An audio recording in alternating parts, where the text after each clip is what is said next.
Hello friends, एक बार फिर से स्वागत है आपका हमारे यूट्यूब चैनल पर। जैसा आप सब जानते हैं, कमिंग 6 अक्टूबर को हमारा यूजीसी नेट का एग्जाम फाइनली होने जा रहा है। तो उसके लिए आपकी तैयारी और अच्छी कैसे कर सकें, हमने एक नया कंसेप्ट स्टार्ट किया है कि आपके बेसिक फंडामेंटल्स हम क्लियर करवाएंगे विद इन 5 मिनट्स। आपको इस तरह की सीरीज मिलेंगी। अभी आज हम सीरीज 2 लेके आए हैं पेपर 1 में, जिसका हमारा टॉपिक रहेगा रिसर्च एप्टीट्यूड। और आने वाले टाइम में आपको पेपर 1 प्लस पेपर 2 कॉमर्स के भी कुछ वीडियोस मिलेंगे, जहां पर आपके जो छोटे छोटे कंसेप्ट्स हैं जो एग्जाम ओरिएंटेड हैं, जिनको आप सिर्फ 5 मिनट्स देके क्लियर कर सकते हो। अलॉन्ग विद दिस हम अभी स्टार्ट करने जा रहे हैं नेक्स्ट वीक के अंदर कुछ रिवीजन क्लासेस, जिसके अंदर हम आपको पेपर 1 जो कि कॉमन पेपर है सभी के लिए, प्लस पेपर 2 कॉमर्स, कुछ ऐसे सब्जेक्ट्स जिनमें आपको दिक्कत आती है एग्जाम के अंदर, हम कोशिश करेंगे एक मैराथन सीरीज के अंदर आपको सारे कंसेप्ट क्लियर करवाएं।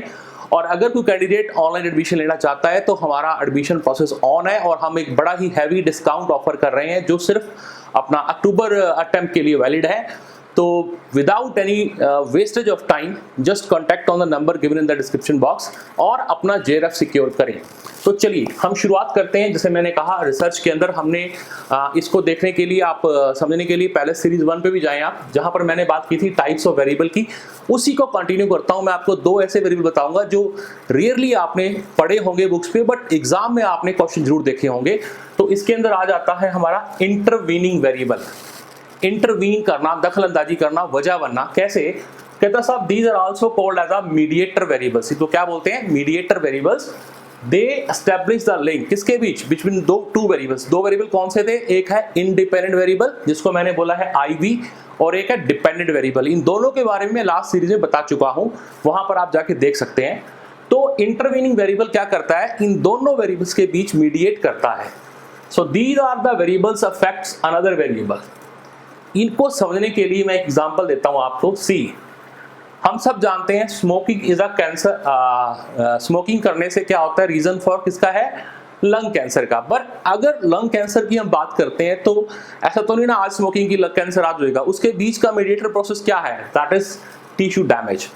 सो tissue damage is an intervening variable in smoking and lung cancer. So how can we relate between 2 variables? Like this is dependent, this is independent, and this is intervening variable. Fine. Another variable very important. This is called extraneous.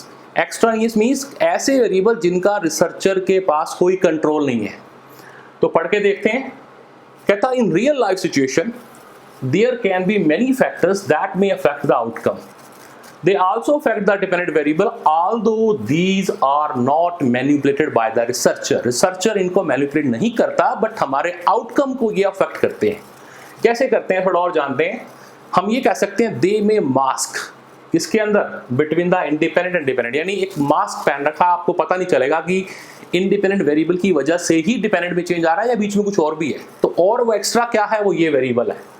So they may directly affect the dependent variable or may combine with the independent. Independent के साथ मिलकर भी आपके dependent variable को फर्क डाल सकते हैं या individually भी डाल सकते हैं।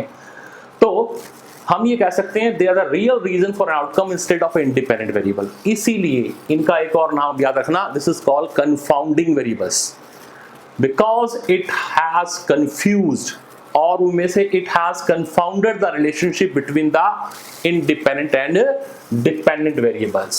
सो ये छोटा सा कंसेप्ट मैंने आपको वेरिएबल के बारे में बताया। तो जैसे मैंने कहा, एडमिशन प्रोसेस के लिए अगर कोई आप कॉल करना चाहें, व्हाट्सएप करना चाहें, बात करना चाहें, कोई भी इंक्वायरी हो आपकी, आप दिए गए नंबर पे बात कर सकते हैं। तो stay in touch with us. हम आने वाले एग्जाम की बहुत अच्छी तैयारी करेंगे और जेआरएफ क्रैक करना है। तो मिलते हैं नेक्स्ट वीडियो में। Stay in touch. Thank you very much.